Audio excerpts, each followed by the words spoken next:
everyone. I'm Dr. Erin, one of the good doctors of Abbey Research, and I'm here with our second book review during our 5-week focus on issues around gender equity and gender equality.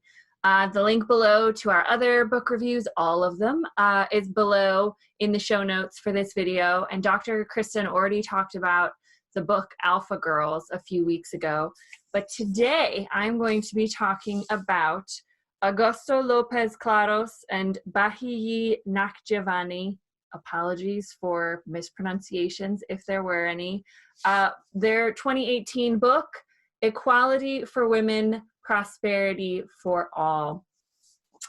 And y'all, I'm gonna be real honest with you, in the middle of this COVID-19 pandemic, this was not a happy read. This was not a read that I enjoyed learning about systemic inequalities facing women around the world.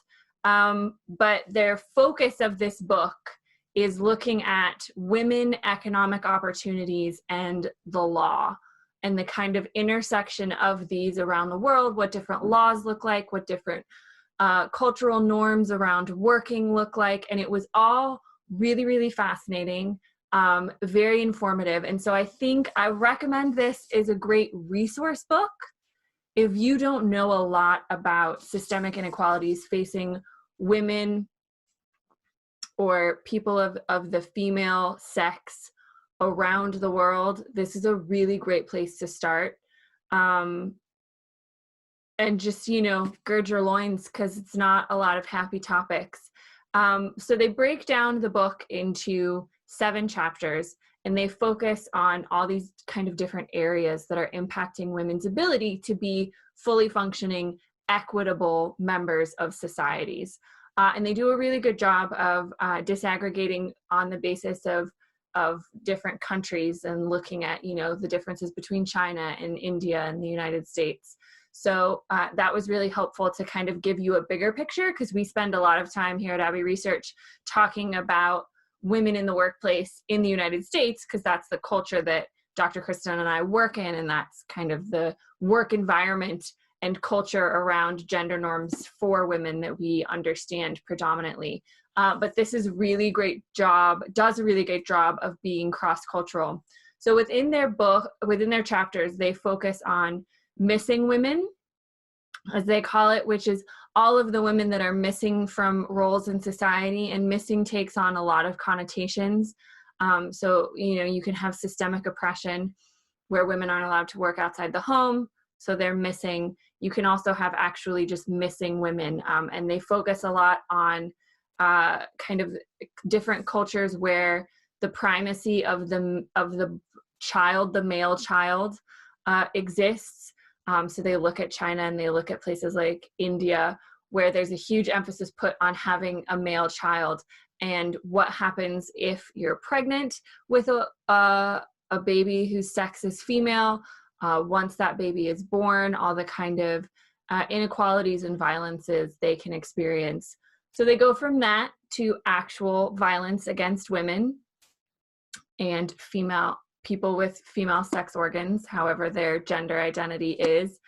And that's, there's a whole bunch of horrible statistics in there about the violence that women face all around the world. They look at work and different work environments, but I think really for me, one of the best chapters was the one on culture, where they really dig into cultural norms and values around the expectations placed on women, what fields they're supposed to work in, what their role is within the family life, both within the family they're born into and the family they might marry into. Really, really important considerations when you're trying to get a broader picture of what the reality is facing women. They look then towards the end of the book at laws and rights, access to education, and the actual economic cost, because one of their biggest conclusions is that gender equality is not a zero-sum game. And what we mean by that is, when you give rights to women, when you try and level the playing field, men don't lose.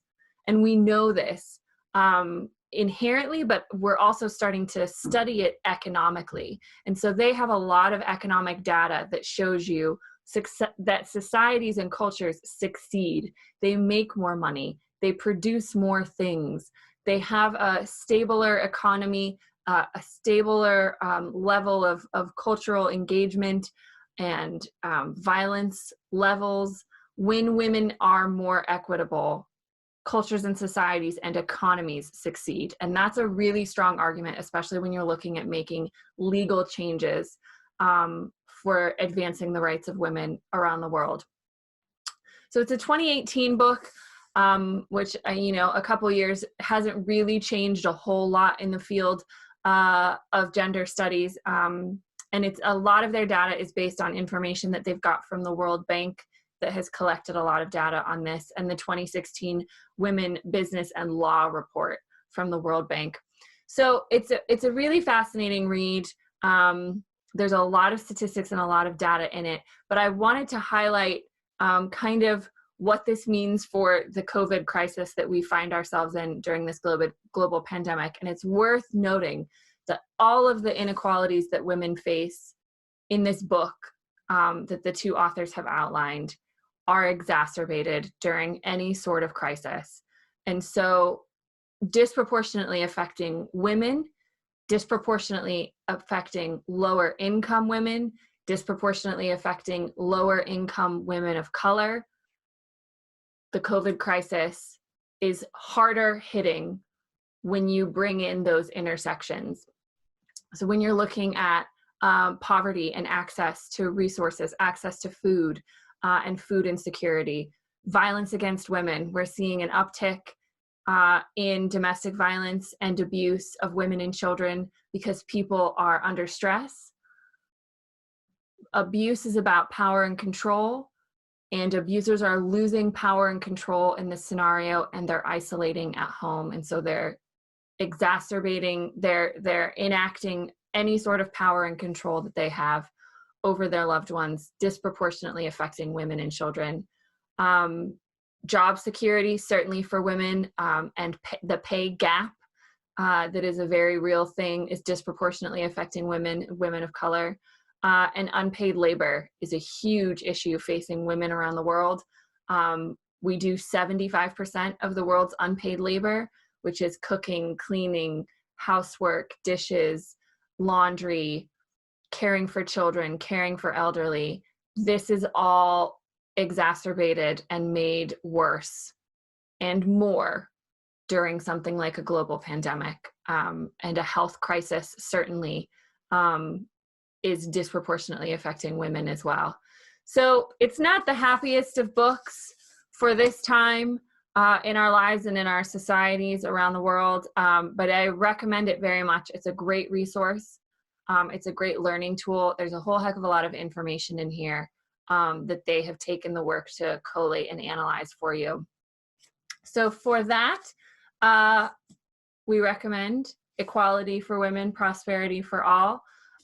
It does end on a happy note. I do have to say there is hope if we make the changes that we need to, that we can get equality for women and we can have more prosperous societies, both emotionally and culturally and economically. But that is all I have for this edition of Abbey Research Reads. Dr. Kristen's going to be back with a couple more book reviews in the next coming weeks with some really interesting topics. So stay tuned for that. And I'll provide the links below to our Good Doctors Diagnose series and our blogs, the link to our website blogs, because we've been spending a lot of time the last few weeks writing and discussing a lot of gender equity issues as well. So those are great resources for anybody looking for them. But for now, take care, be safe, and be well, and we'll see you all next time. Bye.